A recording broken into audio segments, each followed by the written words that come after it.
श्रीहरी जगत पिता दूर करीतो व्यथा ऐक सत्यनारायणाची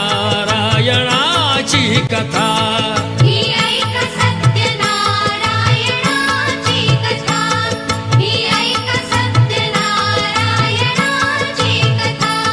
मुकुराजा होता महाथोर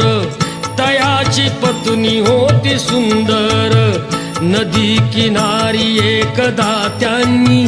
घातली महापूजा दोघांनी आले एक नौका त्याच मार्गानी नाव भरलेली पूर्ण द्रव्यानी होती व्यापारी साधू बाण्याची रीत पाहण्यास आला पूजनाची उल्का मुकुत्यास